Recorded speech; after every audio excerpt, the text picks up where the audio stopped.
คุณคนเบิดบ่เครื่องคนนี่เนาะคนแล้วเบิดบ่สบายดีเด้อ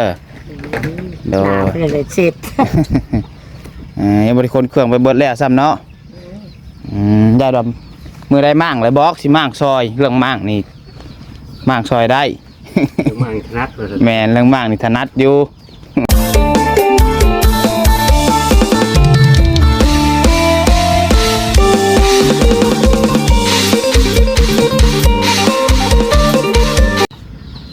พี่น้องเนาะเปิดทางมายามเช้าๆพี่น้องเลยไปทงไห้ทุ่งนาคือเขาพี่น้องเนาะที่ว่าเดินทางเขามาหาทางให้ตอนเช้าคือเก่าเนาะพี่น้องเนาะวันนี้ก็ได้วันนี้ก็มีแผนการสีขึ้นไปทางพารานประเด็พี่น้องเนาะไปหาทางสาวยังกับน้องสาวพรบอกสาวพรสาวยังอะไรพี่น้องเนาะเพื่อทางทีมงานทางไอรีกับพญาเพิ่นเจ้าน้ำอายุอะไรเนาะอาจจะขึ้นไปแต่วานชื่อนี่แต่ว่าไม่ได้ขึ้นเนาะวานนี้ขึ้นไปหาทางไอซิงแล้วก็ไปเบิ่งเคสหนึ่งเนาะวันนี้ก็เลยว่าเข้ามาหาทางแล้วก็สิพากันขึ้นไปพี่ผู้แหละเนาะขึ้นไปพร้อมกันกับเขาอ้ายเพิ่นพี่น้องเลยแต่ในว่าบ่มีอย่างผิดพลาดเนาะกับก่อนขึ้นไปกับเขามาหาพี่ก่อนเนาะเอาเดินเบิดกับทักทายสบายดีสวัสดีพ่อแม่พี่น้องFCเบิดสุขูสุคนบุษมองสุบอนว่าจะอยู่ฝั่งลาวฝั่งไทยแล้วก็อยู่ทางต่างประเทศเด้อพี่น้องเด้อกันยินดีต้อนรับเข้าสู่ช่อง YouTube น้องพัดไซชาแนลอีกแล้วพี่น้องเอ้ยมาพบมาพ่อกับน้องพัดไซในมือนี้พี่น้องเนาะก็เข้ามาอัปเดตให้พี่น้องเบิ่งว่าเป็นจังใดทางพี่น้องเนาะคืนนี้หลังจากที่ฝนตกน้ำท่วมเนาะนอนรับฝันดีอยู่บ่พี่น้องเนาะออกมาพี่น้องเลยแหละทางเรือแล้วก็เห็ดเวียกเห็ดยังล่างอะไรเนาะเอาพี่น้องเลยจังใดก็ไปเดินผสมน้ำกันเนาะมีFCบางคนก็ว่าบ่อยากให้น้องบัดไซไปถ่ายแล้วจังซี่เนาะบางคนก็ว่าให้ไปถ่ายพี่เนาะสำหรับน้องบัดไซแล้วก็ถ่ายเบิดน้องเนาะถ่ายให้ FC เบิ่งทุกคนพี่น้องเนาะว่าถ่ายก็คือน้องบัดไซนี่ก็บ่ได้เครียดบ่ได้ให้ยังทางแม่เพิ่นดอกพี่น้องเนาะเพียงแต่ว่าบางครั้งบางคราวเพิ่นก็เว้า FC เห็นพี่น้องเพิ่นก็เว้าบ่ม่วนแต่ก็สำหรับน้องบัดไซนี่บ่เคยเครียดบ่เคยให้ไผน้องเนาะมือได้เพิ่นอารมณ์ดีน้องมาใช้กับสิทายพี่น้องเบิ้งเนาะมือได้เพิ่นก็ต้องเบิ้งตามจังหวะอะไรจังเนาะก็มีเรื่องอยากถามเพิ่นอยู่พี่น้องเลยแต่ว่าจังหวะก่อนมือเสือคะแนนมือนี่เพิ่นเบิ้งหน้าเพิ่นคะแนนว่าเพิ่นอารมณ์ดีแน่ก็สิกล่าวไปคุยกับเพิ่นเล็กน้อยๆเนาะเอาพี่น้องเลยบัดนี้เดี๋ยวเขาไปหาทางเพิ่นก็ลุงอาจจะนำกันก่อนเลยเนาะไปโทษนะเนาะกับกล่องลังมาเบิ่งพี่น้องเอ้ยบอลดินถมกันเนาะบอลนี่มันก็อยากรูปกระมูพี่น้องเอ้ยเนาะยังชีได้สะมาให้เพียงอยู่นี่พี่น้องเอ้ยเนาะส่วนเอาไปลายโพดต้องให้มันเพียงสารน้ำมันสิอ่างพี่น้องเนาะมีแต่มาส่วนเอากองพี่พอแล้วเข่าไอ้ฝุ่นกับพี่น้องเนาะเอาไปพี่น้องเลย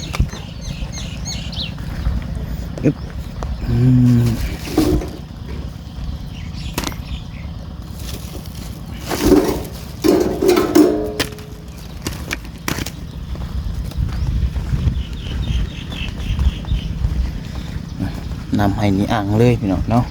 ทางนี้ผัดบกแล้วทางนี้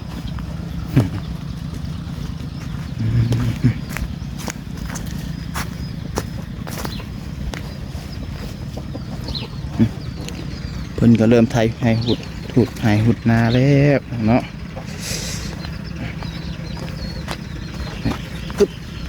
เธอ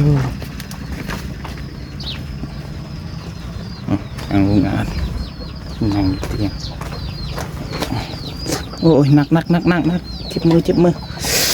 โอ้ยน้ำก่อนซื้อกระนักแทน สบาย ายดีเด้อน้อง โดยสบายดีทุกงานเอาน้ำก้อนไว้ก่อนเดี๋ยว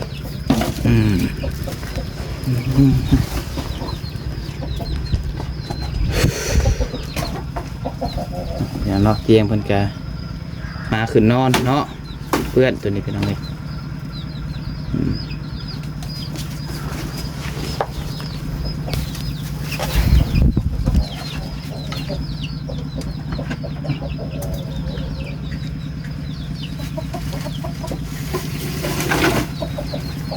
ไก่กาแล้วก็ได้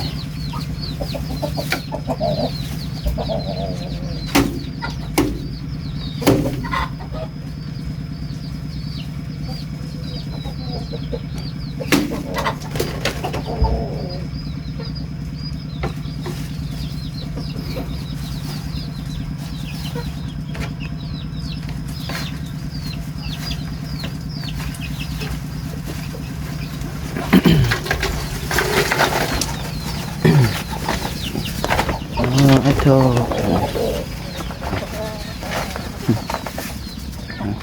สวดกระติกเนาะต้นนี่พี่น้องทางนี้คนคนเบิดเอาบ่อเครื่องคนนี้เนาะคนแล้วเบิดเอาบ่อสบายดีเด้อโดยเสร็จยังบริคนเครื่องไปเบิดแล้วซ้ำเนาะได้ดำมือได้มั่งเลยบอกสิมั่งซอยเรื่องมั่งนี่มั่งซอยได้มั่งถนัดแม่นเรื่องมั่งนี่ถนัดอยู่พี่น้องเรื่องของเพิ่น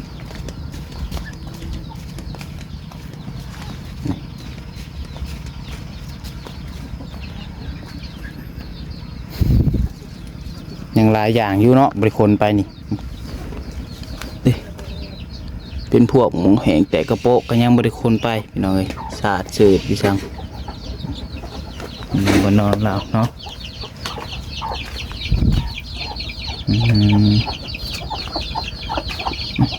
ฝนไปเบิดเตียงเติงนี่เพราะว่าต้องเอาดินมาใส่นี่พี่น้องเอาดินมาใส่ให้มันเพียงกันพี่น้องเอ้ยเนาะแล้วจังมั่งพี่น้องเอ้ยมั่งเบิดตัวนี้แล้วอะไรว่าสัตว์ตัวนี้นี่ครัวใหม่เจ้านี่เห็นแล้วเรียบร้อยเนาะแล้วแม่เก็บใหม่เขามาจะเป็นเก็บไม้เข้ามาไว้ก่อน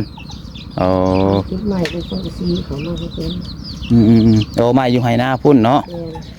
ไม้กับสังกะสีอยู่ไหหน้าน้อยอยู่แล้วพวกนี้ก่อนเลยย่างไปหาไม่เห็นสักนิดคอยเห็ดไปคอยเห็ดเล็กน้อย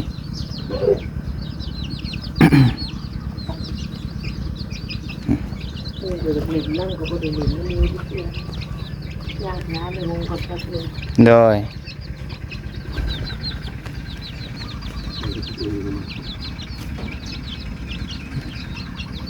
เป็ดไก่แล้วก็ได้หนึ่งเนาะ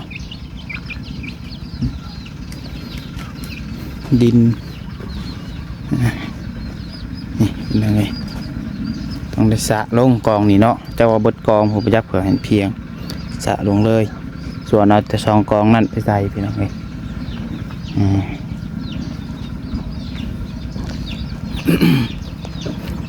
ทัวเราก็ได้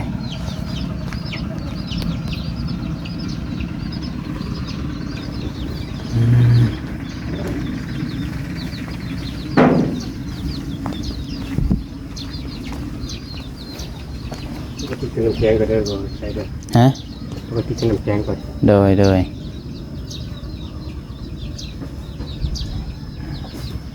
คันไดบริยูบลงบอกคันไดนี่อย่างนั้นมันสุดลงเพิ่นห้องอะไรแล้ววะบริห้องเลยบ่ลูกมันก็ดึงขึ้นวงได้ตื่นนักเติบด้วยคันไดรู้เรียนว่าเบาเนาะ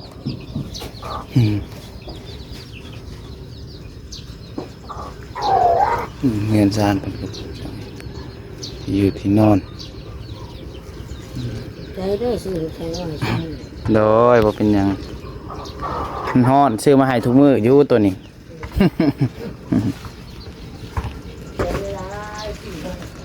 กุ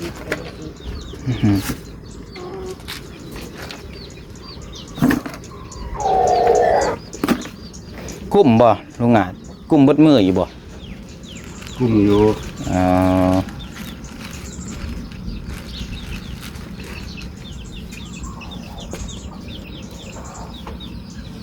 สองทงพี่น้องเนาะมือละสองทง2 คนคันมือได้ฮ้อนแห้งๆนี่คือสิบ่กุ้มเนาะ โดยนั่งคุยลง คุยกันบ่ เพื่อนนี่งานเพื่อนลำบาก เฮ็ดเวียกกันลำบากเนาะ ดินมันเหนียวเห็ด แม่นพื้นมันนี่เด้สมมุติว่าเฮาคนใหม่คนต่อกันย่างกันยากเนาะ โดย ขอโทษนำพี่น้องคะแนนบอกว่าบ่ปดเกิดปดตีนเนาะ ติดตีนที่นั่งกันย่างมันแหงก็สมังก็จังไป ยังกินนี่ทางไอเสียงมันเข้ามาหาเลยบ่ โดย อ๋อเห็นตลอดทางอ้ายเพิ่นขี่สวนออกไป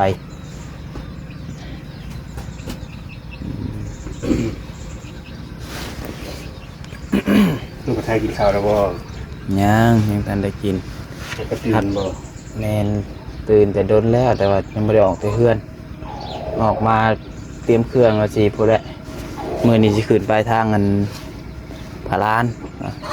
ก็สิขึ้นไปกับเบานิวกับเขาทีมงานนั่นแหละกับเขาให้อ้ายทางไอวีเบายาวขึ้นไปหาทางน้องหยังน้องสาวพรบ่เคยเบิ่งคลิปเพิ่นอยู่บ่สาวพรท่าหยังฮู้อยู่บ่ มันผ่านๆอยู่ ที่อ้ายเพิ่นกำลังเจาะน้ำเจาะหยังให้อะไรพี่น้องเนาะก็สิเข้าไปเยี่ยม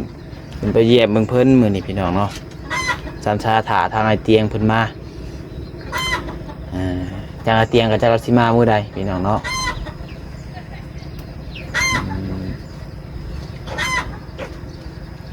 ถ้าไปหลายมื้อเติบไปได้เนาะ3 มื้อบ่ฮอดบ่วะ3-4 มื้อจัง 3 คืนหรือว่า 3 คืน 4 มื้อนี่ไปจังเนาะคือดินนั่นลุงงานนี่ก็บ่น่าจะโกนนี่ฮะเนาะลุงงานเนาะต้องได้สาดลงหันเลยเด้ฮะ ไปใส่เดซ่าแทน ฮะ พุดไปใส่มองกอกน้ำเด้จะดินทรายจะดินทรายไปใส่หั่น เดี๋ยวจะขุดลงอีกบ่ ขุดเอาดินทรายเด้ดินทรายมันเบิด แล้วบัดนี้ดินด่างอ่ะกองตัวนี้ฮะสาดลงหันเลยบัดนี้เฮาว่าเนาะ เลย มันจังบ่รูปมันจังบ่อ่างจ้อยฝนตกมันสิอ่างเนาะเอ้ยนี่แต่ชวนเอาตัวซอก ดินทรายไปใส่เดี๋ยวจะดินทรายไปใส่มองกอกน้ำ มันจังบ่ติดตีน แม่นเฮาเทเพิ่นเทมันก็จะเทมันก็จะอินหนังไว้ เลยโกนกระยามันแบบสะใส่เอา คืออันนี้ก็ FC เพิ่นแนะนำมาหลายอยู่ได้พี่น้องเนาะคืออันพื้นนี่ก็เพิ่นว่าค่าหากบ่อยากให้มันติดตีนแลให้ซื้อดินทรายมาโหยนาเพิ่นว่าแม่นอยู่พี่น้องเนาะแต่ว่าน้องพัดใจก็คือว่าอยู่น้อยเนาะ เลย แค่นี้ว่ามีงบมีหยังนี่ซื้อดินทรายมาโหยหนาเฮาบ่เทพื้นก็ได้เนาะ เลย ก็แต่ซื้อดินทรายมาโหยแถวหนามันนั่นโหยใส่ถือว่าย่างได้สบายนะพี่น้องเนาะ เลย จักรถหนึ่งนี่ก็ได้ แต่ว่าพออันโบย้ายทั่วบ่เลยกับจักรถหนึ่งพอได้บนย่างสบายแน่นะเนาะใส่เป็นแบบทางย่างแบบง่ายๆกับพี่น้องเลยจักรถหนึ่ง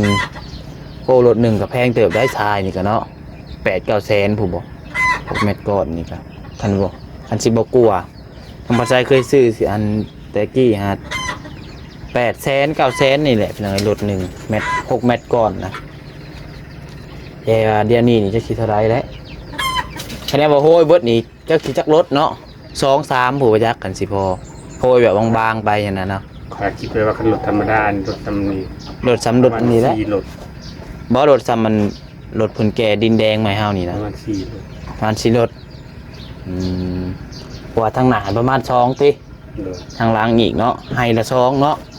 เล เอา ย ง่ายๆ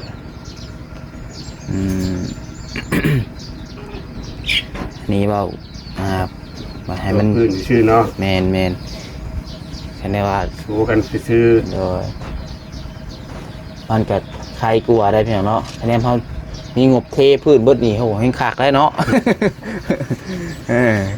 แห่งบ่อนางดินคักเลย บ่กล้าฟันแล้วขึ้นไป แล้วแต่บุญวาสนาเฮาเนาะ เลย อันนี้บุญน้ำเพิ่น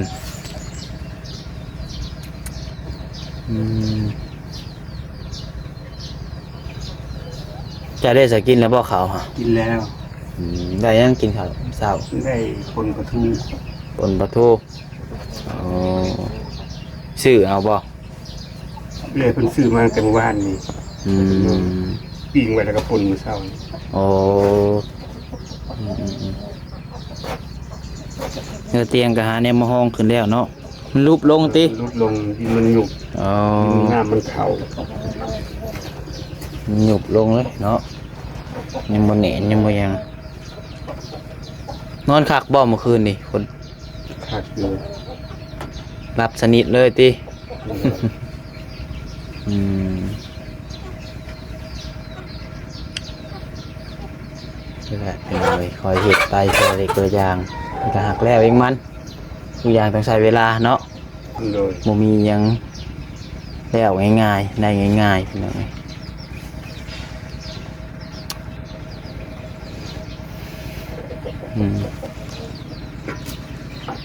สังกะสีกับสังกะสีนี่ว่าเห็ดหัวบ่สังกะสีเนาะ บ่ฮู้น้ำเพิ่นเลย เห็ดหัวคางไก่แล้วเฮ้ยตัวเห็ดหยังจอยหอดยามมันเข่านี่ยามเพิ่นเกี่ยวเข่านาพี่น้องเนาะเอาบ่เห็ดหัวแล้วบ่ได้ได้ตัวนี้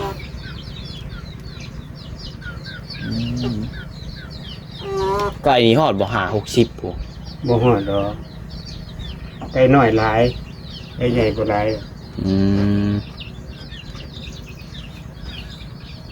ไอ้ถึงหน่อยสังกะปันทำร้านยังไงสิไปโตประมาณนี้ เนาะยังไงก็โตโดย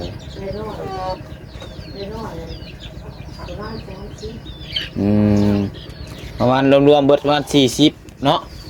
ประมาณ40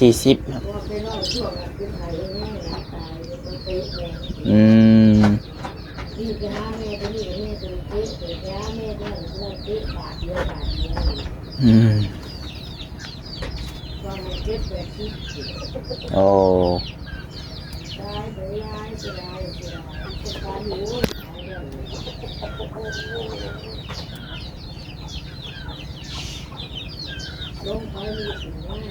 ประตูนะบ่ได้มาหลินน้ำเลยบ่ซะตรงนั้น บ่ได้มาบ่เห็นมา2 มื้อ บ่จีดเด้ซะ บ่จีดออกมาอยู่เมื่อวานพุทธิโล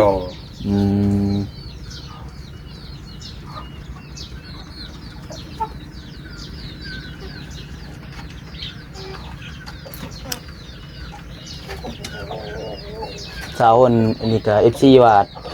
ห้งแช่น้ำแห้งแข็งแห้งพุ่นบ่ แม่นเนาะเนาะแห้งแช่น้ำแห้งแข็งแห้งบ่พี่น้องเนาะ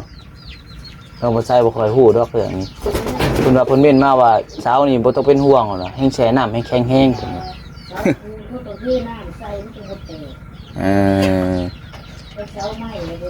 มึงใส่แม่นความเพิ่นซะเนาะแช่ไว้ตลอดเลยแข็งแห้งเลยซะเนาะโอ้แต่ว่าบล็อกนี่บ่ได้บ่บล็อกนี่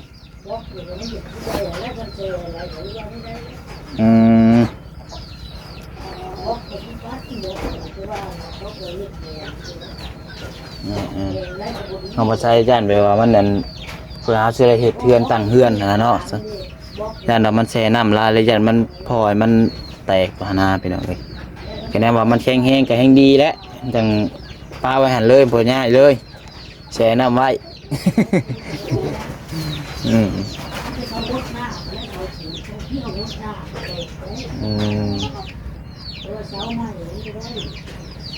ไม่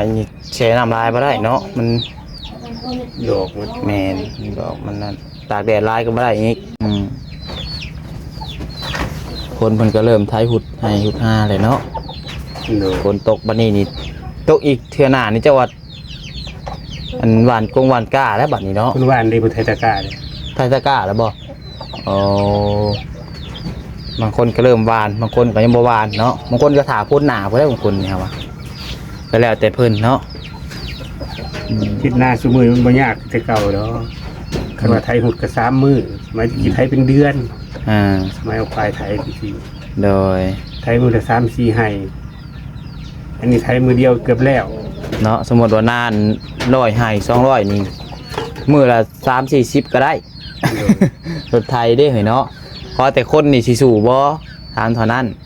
แต่นั้นว่าครอบครัวได้อันมีลูกชายหลายคนแน่แล้วไว้บางคนก็เอาหมู่เอาขู่มาซอยเด้คือเฮาตะกี้กัน พวกมือนี่คนซอยกันวัยรุ่นคนซอยกัน แมนบาง ไผนาเจ้าแล้วไผนาคอยนะเอาแห้งกัน โดยตะกี้เฮาก็ตอนเฮียนกันแน่นี่แหละไปหาซอยหมู่ตัวเองบ่ได้เฮ็ดก็ซอยหมู่ซอยป้าซอยลุงเฮ็ดน้ำป้าน้ำลุงตะกี้ เขาเอาควายไทยตะกี้นี่โอ้ยย่างน้ำลังควาย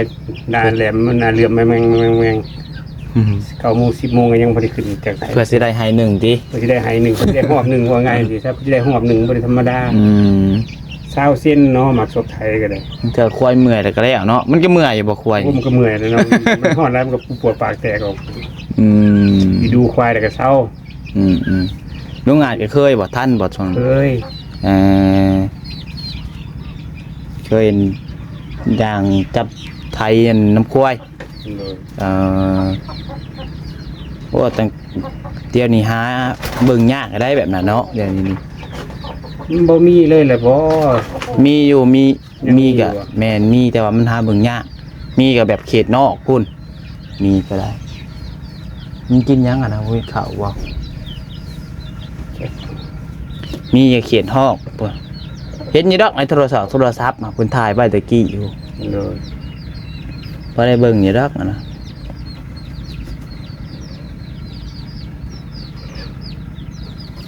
มันเป็นภาพจำลองในสื่อตีเน่ะความจริงนอนบ่มีแล้วแต่ว่า จังว่าก็เห็นเป็นคนแท้นี่ได้ เป็นคนแท้ แม่นแบบมันก็สิมีแบบว่ายูทูบเบอร์บอกไปว่า เฮ็ดมานะ ยูทูบเบอร์เพิ่นนั่นมักไปถ่ายแบบวิถีชีวิตนะเพิ่นไปถ่ายแบบแถวเขตนอกเขตหยัง เฮ็ดยังห่างไกลเนาะ แม่นบางเขตยังมีอยู่พี่น้องเอ้ยคืออยู่ไทยนี่ก็เจ้าก็ยังมีคือกันประจักษ์อยู่ไทยก็ คันนี้ก็สิมันบ่ได้อนุรักษ์ไว้เด้อ เด้อ คันว่าแบบมีธรรมชาตินี่คือสิบ่มีแล้วล่ะ แต่ว่าบ้านเฮานี่หาเบิ่งได้ยากพี่น้องเอ้ยจะหลายงัวควายนี่ คันว่าเพิ่นอนุรักษ์ไว้นี่สิมีอยู่คือเพิ่นอนุรักษ์งัวอนุรักษ์ควายนี่ไว้นี่เลี้ยงอนุรักษ์ไว้สิได้เห็นอยู่ พอง่ายๆกับควายนี่นะพี่น้องเนาะอยู่บ้านเฮานี่ยังบ่แทบสิบ่อยากเห็นแล้วเนาะแทบสิบ่อยากมีแล้วควายอยู่บ้านนั่นนี่ โดย แต่ว่าอยู่นานพอเฒ่าน้องบ่ใส่ก็ยังมีอยู่โต2โต ยั นี่ งพอมีอยู่ อ่า มีอยู่ฟูงหนึ่งวัน10ปลายโตนั่นแหละ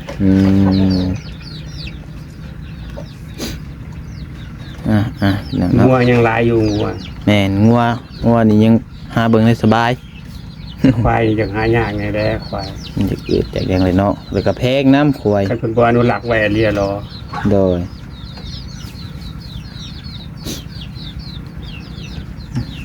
เอาสายพี่น้องเนาะสวยแหละมื้อนี้ก็เดี๋ยววัน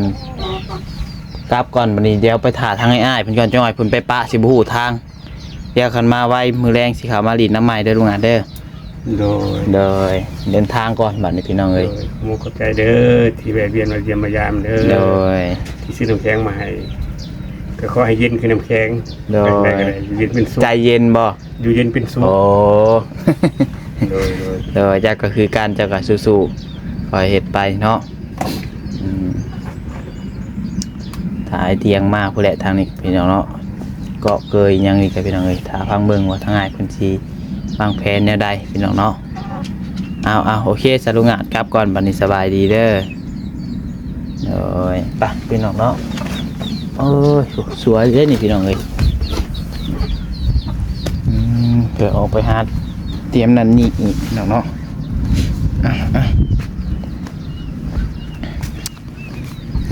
เดี๋ยว เอาสักอย่างเนาะกะคิดนี่กะเบิ่งทางเอื้อยเพิ่นกะทางแม่บ่ค้ำเนาะเพิ่นก็คืออารมณ์ดีแน่พี่น้องเนาะกะเอาไปทักทายเพิ่นเล็กน้อยพี่น้องเนาะ คุยกับเพิ่นเล็กน้อยพี่น้องเนาะกะจังบ่เพิ่นก็ว่าน้ำอยู่ถึงเฮือนพวกพี่น้องเนาะเพิ่นก็ว่านั่นนี่อยู่พี่น้องเอ้ยบ่ได้แม่นว่าสินั่นนี่แล้วพี่น้องเนาะ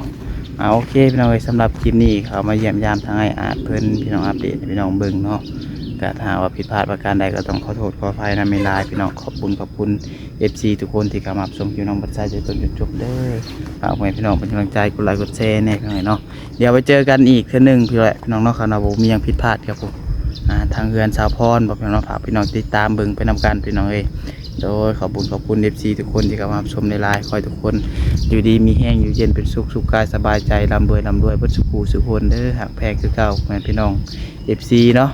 โดยขอกล่าวคำว่าสบายดี